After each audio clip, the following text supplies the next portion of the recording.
Hey YouTube. Well, I am putting out a video. Um, I don't know. I think I'm gonna title this one, "Is it time to throw in the towel?" Um, you know, don't get me wrong. I really do enjoy driving. It's cathartic for me. I've said it before. It's what I do if I'm stressed, angry, sad, thinking. I like to drive.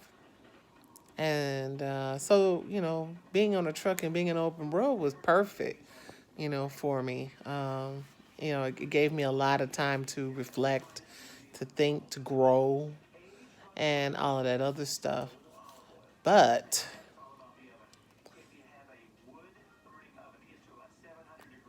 it is hard to take care of yourself properly when you're out here on the road. It's not so bad if you're healthy. You know, you do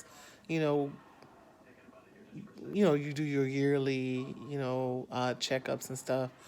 But when they find something that's going to need a lot of attention, a lot of doctor appointments, and things like that, being over the road, it can be a little bit challenging. And that's what I'm trying to juggle.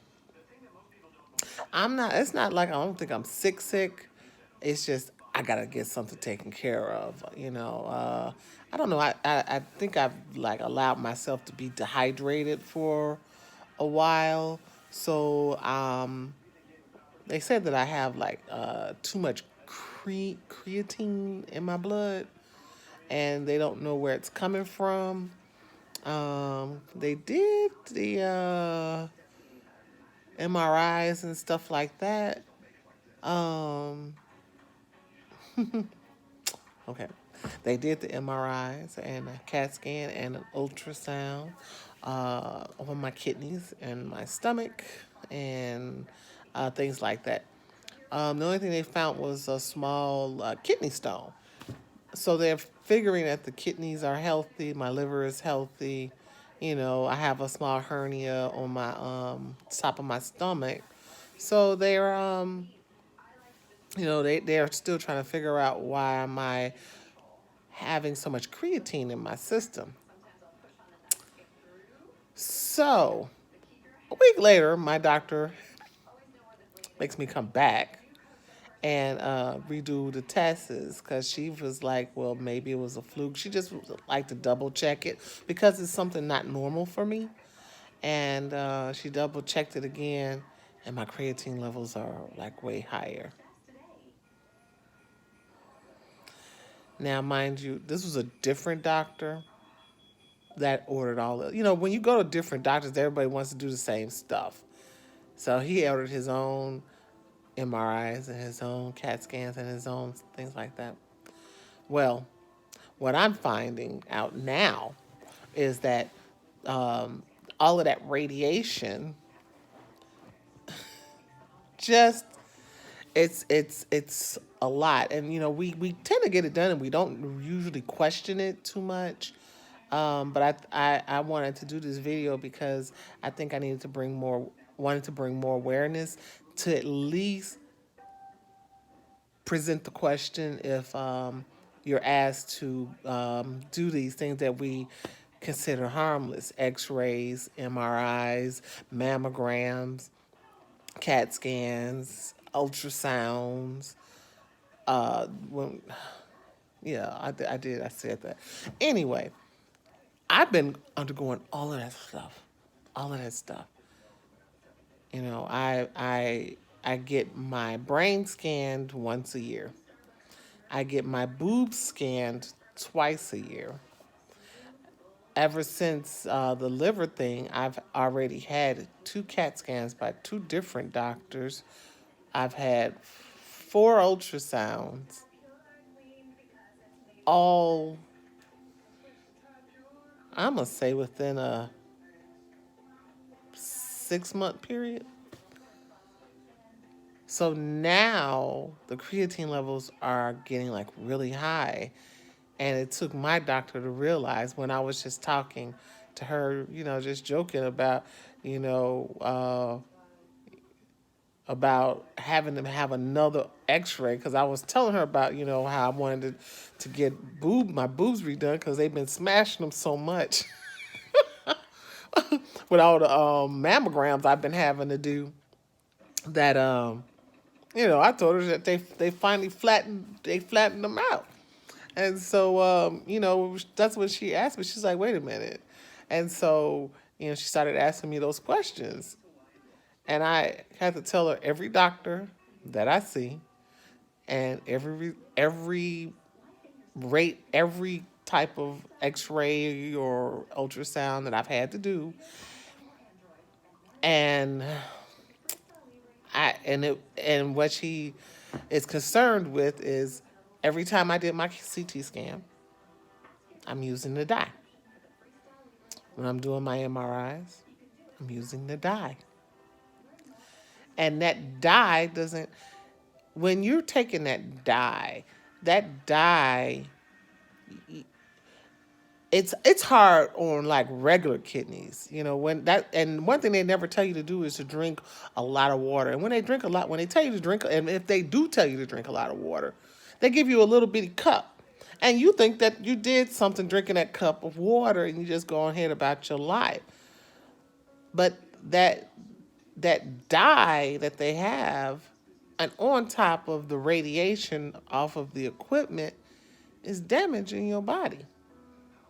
And so if you have any type, even if it's like mild chronic kidney disease, having those type of imaging done, and especially when you're doing the dyes, can send a mild case of kidney disease into an acute case of kidney disease. And I think more awareness needs to be said and done about that.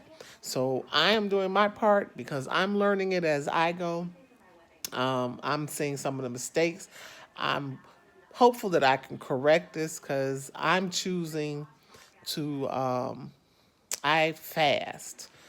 So I fast for like 5 days, and then I try to eat as organic and raw vegan as I can for the 2 days, and then I'm gonna go back and I'm gonna do 5 more days water fasting, just to give my kidneys a break so that they can catch up with all of this toxic dyes and stuff that's been going on, on top of the bad food that we're eating, and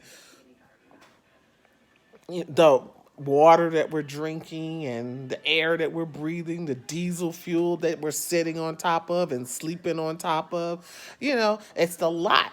So I just choose to give my body a break by just doing water fasting 5 days and raw vegetables and fruit for 2 days. And I'm doing this I'm going to pretty much try to keep this up. Um, I said probably until spring, maybe even summer. I gotta see. I'm going to keep getting my blood work done um, weekly, just to see if the creatine levels will start going back down, which means that my kidneys are working at a more normal rate. Because right now they're sluggish, so they're working. They're not working. They're not filtering at their full capacity right now. So I need to help them along. And other things that I learned that's actually good to help is baking soda, half a teaspoon of baking soda in a glass of water on an empty stomach. Is actually a good thing to do every day. It helps your kidneys. It actually give your kidneys a rest. They won't have to work so hard because the baking soda is going to help the kidneys to clean out your system and things like that. And then I'm taking fish oil, DHA. I'm taking two of those every day because uh, it's the acids, amino acids that's in the DHA is actually a good enzyme to help your liver and your kidneys to relieve, to get rid of toxic. And I'm going to be drinking a hell of a lot of water. Maybe I shouldn't have cussed on that. I hope that's not a bad curse. But I'm going to be drinking a whole lot of water. And that is right now, that's my regimen. I'll try to keep y'all updated and see if we get these creatine levels back down and get back to normal. Uh,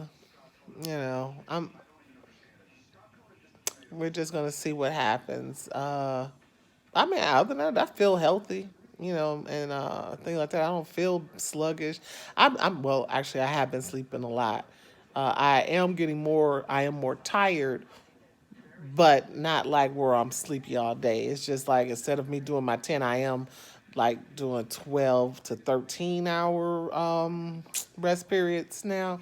Because usually I used to do 8 and then I'd be sitting up for the next two, like maybe doing paperwork and stuff like that. But I tend to see now that I pass out very early and I will sleep all the way through and oversleep. I don't have an alarm clock. I allow myself to wake up naturally. So I've noticed I've been going past my 10 hour lately. So I knew I was probably a little tired. But you know, I still go to the gym. I'm still working out. I still do my walks um, and things like that. So I'm just, trying to be mindful and staying on top of it.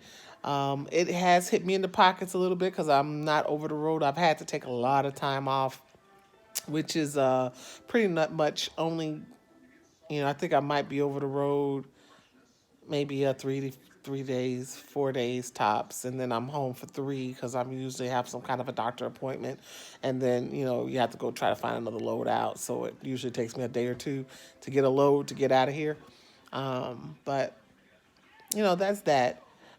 So I hope if this video helped anybody, you know, um, that would be great. And if you guys know anything about chronic kidney disease or creatine in your blood, feel free to comment below, share what you know. Reach one, teach one. I'm a firm believer in that philosophy. So, on that note, uh, peace, love, and light.